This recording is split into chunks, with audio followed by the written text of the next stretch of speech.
Not all of the God stories are about power. Some of them are about what even the most powerful cannot keep. This is one of those stories. Hyacinthus was a prince of Sparta, young, dark-haired, and possessed of the kind of beauty that does not go unnoticed, least of all by gods. He was mortal, which meant he was brief. He was radiant, which meant he was seen. And he was loved, which meant in the way of these stories that he was in danger. Two gods wanted him. They could not have been more different. Apollo was the god of the sun and of music, of poetry and prophecy and the long, clean arc of the arrow in flight. He was golden, precise, luminous, a god who brought light wherever he went and expected the world to be improved by it. When Apollo loved something, he loved it the way the sun loves a field, openly, warmly, and with complete unawareness of how much he could burn. Zephyrus was the west wind. Gentle, they called him the softest of the four winds, the one that carried spring across the water and moved the flowers without breaking them. But gentleness is not the same as goodness, and a wind that can carry seeds can also carry other things. Zephyrus had wanted Hyacinthus first, and when Hyacinthus chose Apollo instead, the west wind did not forget. He simply waited. Apollo and Hyacinthus spent their time together in the open air, as young men do, running, swimming, hunting in the hills above Sparta. Apollo set aside his divine duties for the pleasure of a single mortal's company, which the gods did sometimes, when the mortal was singular enough. He taught Hyacinthus the lyre. He sat beside him in the evenings when the light went golden, and for a time the sun god was content in a way that gods rarely allow themselves to be.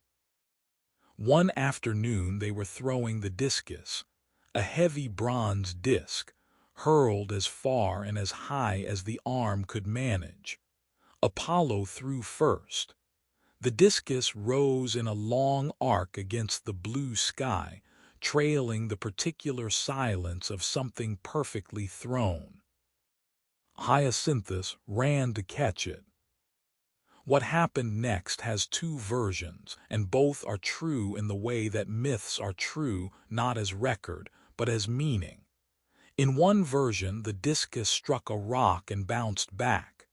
In the other, Zephyrus was watching from above, and the west wind, soft and deliberate, leaned gently against the disc in the air. Just enough, just barely enough.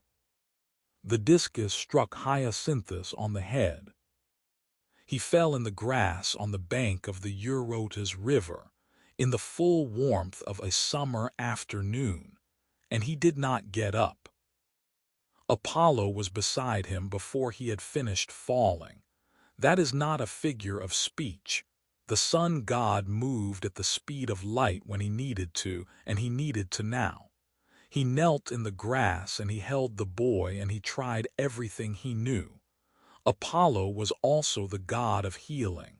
He knew every herb and salve that grew under the sun he commanded.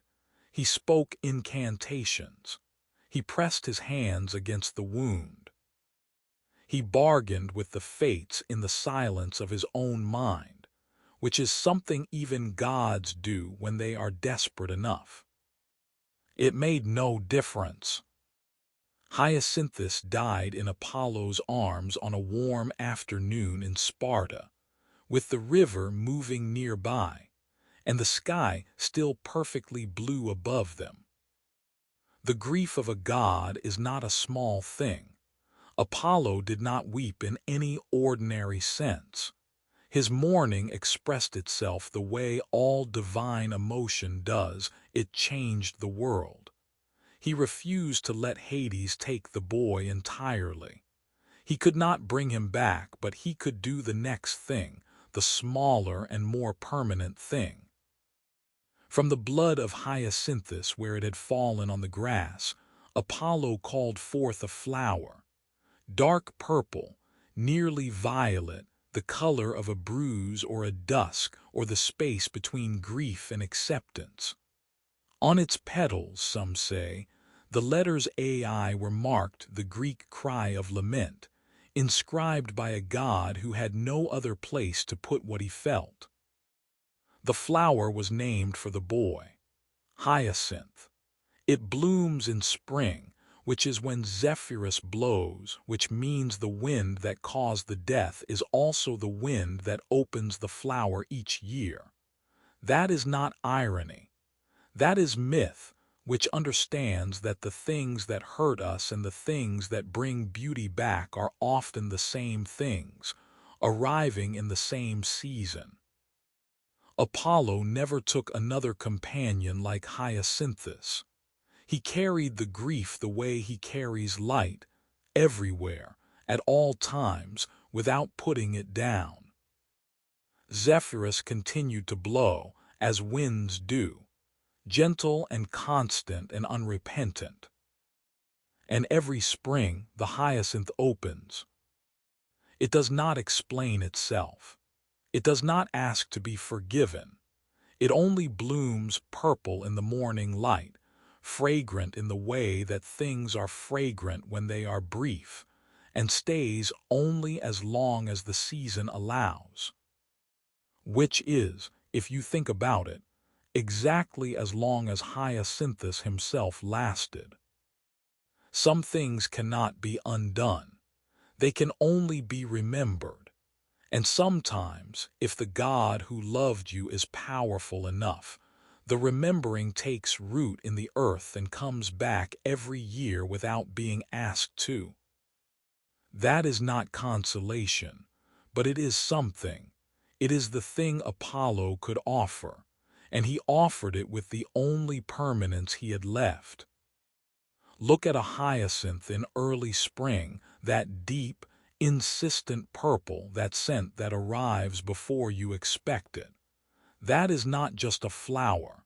It is a name the earth agreed to keep.